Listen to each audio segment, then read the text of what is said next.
Update చూద్దాం. తెలంగాణపై కేంద్రం వివక్ష చూపుతోందని సీఎం రేవంత్ రెడ్డి ఆరోపించారు. తెలంగాణ 8 మంది బీజేపీ ఎంపీలుంటే కేంద్రం మాత్రం తెలంగాణకు మొండి చేయి చూపించిందని విమర్శించారు. హైదరాబాద్ కు metro corridor, Musi river front అడిగితే ఇవ్వలేదని సీఎం రేవంత్ వ్యాఖ్యానించారు. హైదరాబాద్ లోని పీజీఆర్ ఫ్లైఓవర్ ను ప్రారంభించిన ఆయన అమెరికాలోని న్యూయార్క్ తో పోటీ పడేలా అభివృద్ధి చేస్తామన్నారు. రాజకీయాలకు అతీతంగా హైదరాబాద్ నగరాన్ని అభివృద్ధి చేస్తామని సీఎం రేవంత్ రెడ్డి అన్నారు. ఆటంకాలను అధిగమించి కంచగచ్చుబౌలిని అభివృద్ధి చేస్తామని సీఎం రేవంత్ రెడ్డి స్పష్టం చేశారు. అక్కడి భూముల్లో అభివృద్ధి ఆటంకాలు తాత్కాలికమే అని, కంచగచ్చుబౌలిలో కొత్త కంపెనీల ఏర్పాటుతో 5 లక్షల ఉద్యోగాలు వస్తాయన్నారు. ఎంతమంది రాక్షసులు అడ్డుపడినా రైజింగ్ తెలంగాణ 2047 లక్ష్యంతో ముందుకు పోతున్నామని సీఎం రేవంత్ తెలిపారు.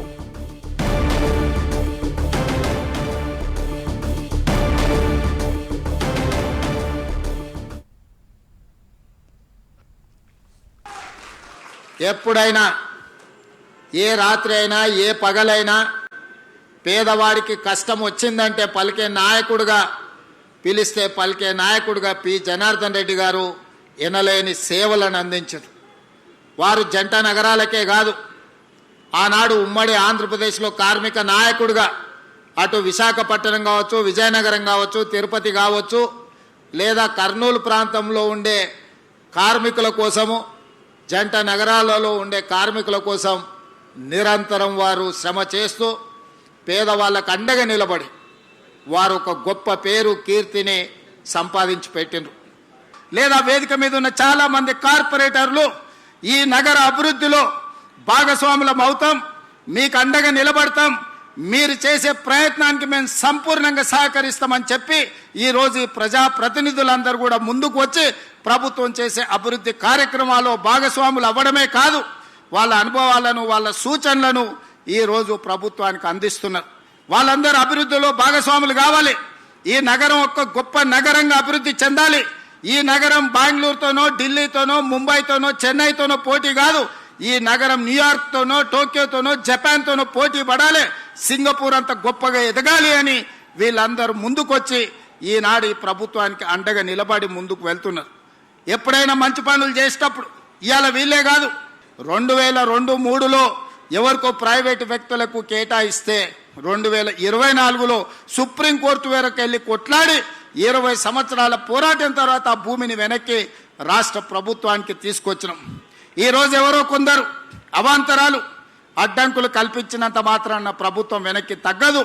చట్టసభలలోనే కాదు, న్యాయస్థానాలలో న్యాయం కోసం కొట్లాడి ఆ స్థలాన్ని మళ్ళీ వెనక్కి తీసుకొచ్చి పెద్ద ఎత్తున ఐటీ కంపెనీలను అక్కడ ప్రారంభించడమే కాదు, లక్షలాది ఉద్యోగాలను కల్పించే ప్రయత్నము మన ప్రభుత్వం చేస్తుంది.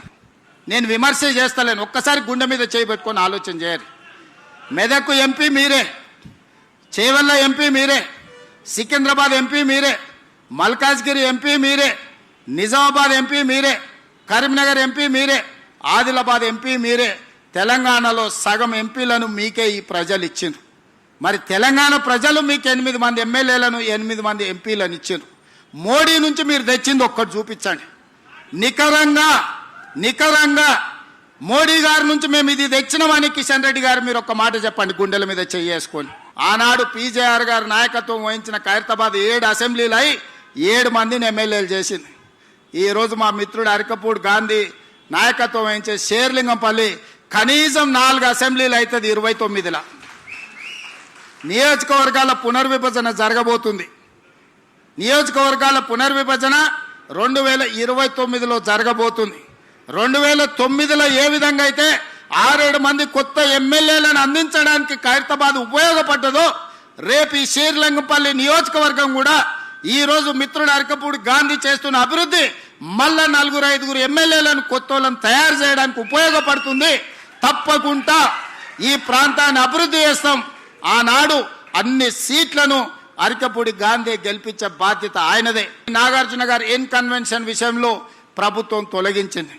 తర్వాత నాగార్జున గారు గుర్తించి వారే స్వయంగా ముందుకొచ్చి 2 ఎకరాలు అక్కడ చెరువుకు స్వయంగా వారే నన్ను కలిసి అప్పచెప్పి నగర అభివృద్ధిలో నేను ఒక హీరోగా ముందుంటా, మీరు ఒక మంచి సంకల్పంతో ఈరోజు ఆ చెరువును మీరు అభివృద్ధి చేస్తున్నారని చెప్పి 2 ఎకరాల స్థలాన్ని నాగార్జున గారు వాలంటీర్గా ముందుకొచ్చి ఈరోజు మనకు వారు హ్యాండ్ ఓవర్ చేయడం జరిగింది. ఈరోజు